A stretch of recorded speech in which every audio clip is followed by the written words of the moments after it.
దేవుణ్ణి అడ్డం పెట్టుకొని ఓట్లు అడగడం కాకుండా ఏం చేయాలి, పలానా అభివృద్ధి చేస్తామని చెప్పేసి ఓట్లు అడిగితే బాగుంటుంది. కాబట్టి మీరంతా కూడా మీ ముఖాలు చూస్తే అనిపిస్తుంది, అప్పుడు 700 వచ్చింది, ఇప్పుడు మీరు పోయి ఆ మిషన్ వస్తుంది కుయ్యా కుయ్యా దేని మీద 3వ నంబర్లో చెయ్యి మీద కుయ్యి కుయ్యి కుయ్యి కుయ్యి అది పగిలిపోవాలి. చెయ్యి మీద ఒత్తురొత్తే మేము మధ్యలో చూస్తాం, ఎక్కడ వస్తున్నాం, చెయ్యి ఎక్కువ లోపలికి పోయిందనుకో మిషన్ బటన్ ఇక్కడ బాగా పడుతుంది, మీద ఉందనుకో వీళ్ళు వేస్తలేరు అనుకుంటాం. మేము వచ్చి పరీక్షిస్తాం. కాబట్టి అందరూ కూడా చెయ్యి గుర్తు కొట్టేసి అత్యధిక గతంలో వచ్చినటువంటి దానికన్నా అప్పుడు 700 వచ్చినాయి కదా, ఇప్పుడు ఎంత తెస్తారు? ఇప్పుడు 1400 అంటున్నారు. మాకు అంతాశ లేదు, అత్యాశ లేదు, కానీ 1000 మెజార్టీ తీసుకురండి. మళ్ళీ ఎందుకంటే మాట ఇస్తే తప్పరు కదిగా, తెస్తామన్న వాళ్ళు చేయొద్దండి, 1000 మెజార్టీ తెస్తాం.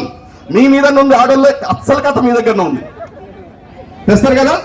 Thank you. కాబట్టి జై కాంగ్రెస్, చేతి గుర్తుకే గట్టిగా నాలి. అరే ప్రసాదానికి వినిపించాలి, ఏమో జరుగుతుంది నా సంబంధాలను పరిగెత్తుకునే వాళ్ళు. జై కాంగ్రెస్, చేతి గుర్తుకే. Thank you.